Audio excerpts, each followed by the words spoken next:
En el árido Valle de los Reyes, donde la arena cubre secretos milenarios, comenzó una de las historias más inquietantes de la arqueología. Corría 1922 cuando Howard Carter, obsesionado con desvelar el pasado de Egipto, halló lo imposible: la tumba intacta de Tutankamón. Aquel joven faraón, casi olvidado por siglos, emergía de la sombra para convertirse en símbolo eterno. Pero lo que parecía un triunfo absoluto no tardó en teñirse de misterio. Tras abrir la tumba, rumores inquietantes comenzaron a propagarse. Fuerzas invisibles parecían proteger aquel descanso eterno. El hallazgo no solo revelaba tesoros y máscaras doradas, también desataba una sombra oscura que aún hoy alimenta la leyenda. Lo que Carter y su equipo contemplaron era un portal al esplendor del antiguo Egipto. Máscaras de oro, carros funerarios, amuletos y joyas jamás vistas deslumbraban bajo la tenue luz de las lámparas. El mundo entero celebraba el descubrimiento como un triunfo de la ciencia y la arqueología. Sin embargo, mientras la admiración crecía, una corriente paralela de temor se extendía. Algunos aseguraban que al tocar aquel umbral, Carter había liberado algo que debía permanecer oculto.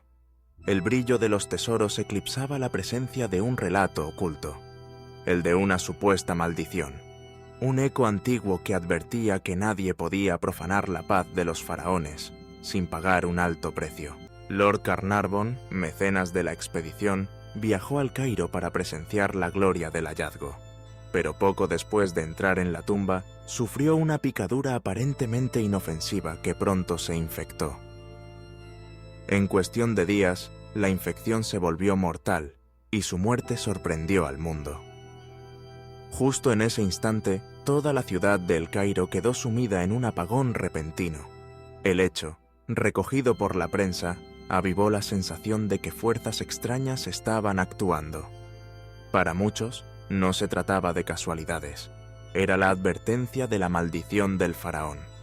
El temor había nacido, y la sombra se extendía sobre todos. La prensa sensacionalista no tardó en bautizar lo ocurrido como la maldición del faraón. A los pocos días comenzaron a circular rumores sobre inscripciones ocultas que advertían contra la profanación de la tumba.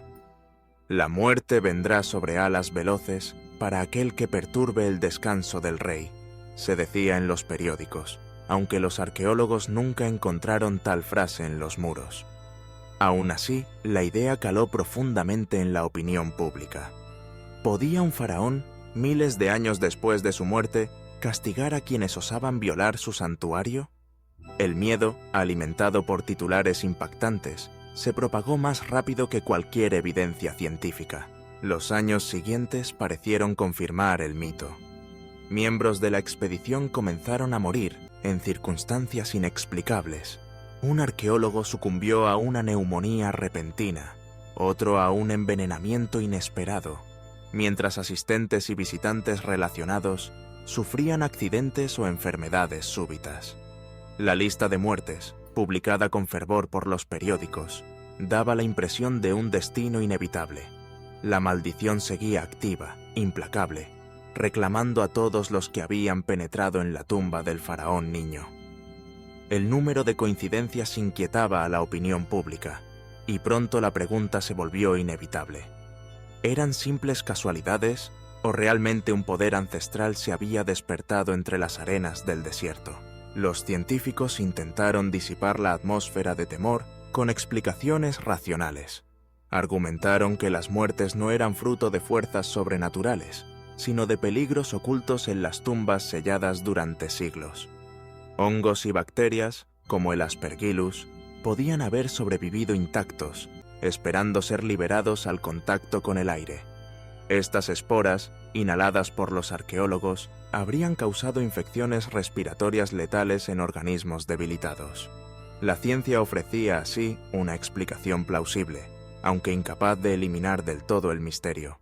Porque, si bien los microbios podían justificar algunas muertes, la coincidencia de tantos infortunios en tan poco tiempo seguía resultando desconcertante incluso para los más escépticos.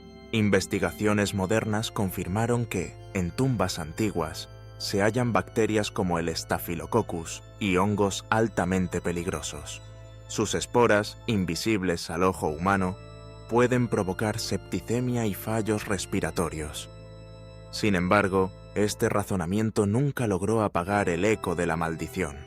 El poder de la narrativa y del miedo colectivo resultó ser tan fuerte como cualquier análisis científico.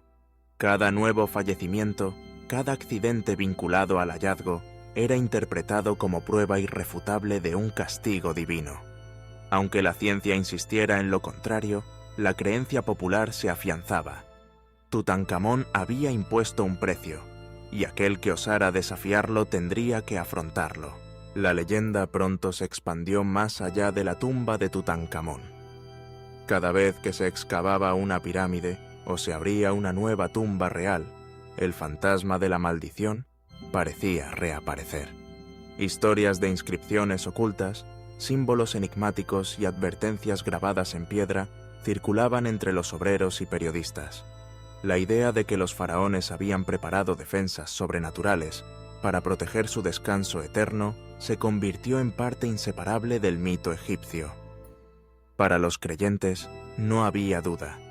Aquellos que se atrevían a invadir los dominios sagrados despertaban fuerzas invisibles, y esas fuerzas actuaban con una precisión escalofriante, recordando límites prohibidos.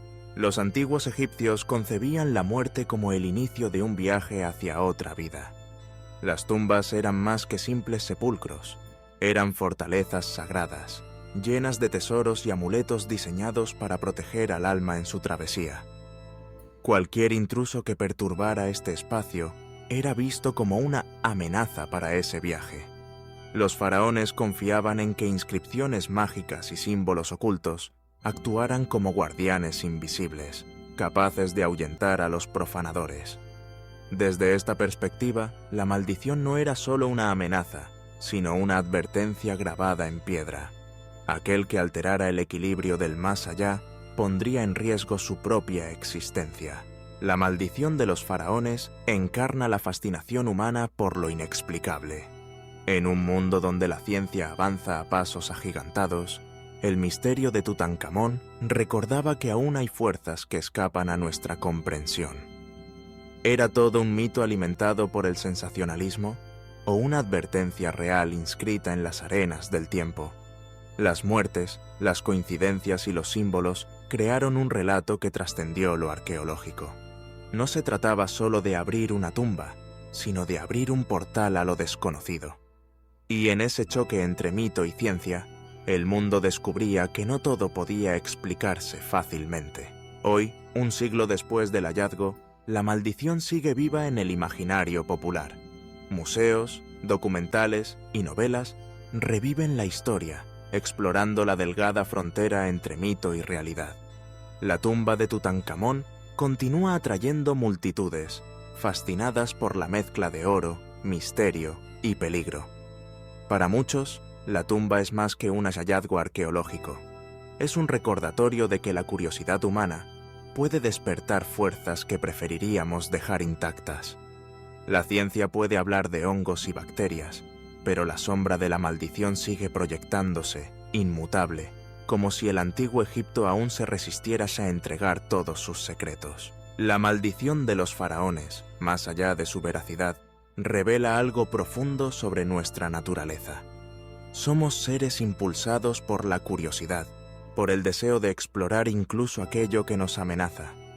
Tal vez la verdadera maldición no esté escrita en jeroglíficos, sino en nuestra incapacidad de detenernos ante lo prohibido. Carter abrió la tumba buscando respuestas, y lo que encontró fue un enigma que aún hoy nos acompaña. Entre luces y sombras, la historia nos recuerda que cada descubrimiento puede traer consigo un precio, y que, en ocasiones, lo más peligroso no es lo que hallamos, sino lo que despertamos.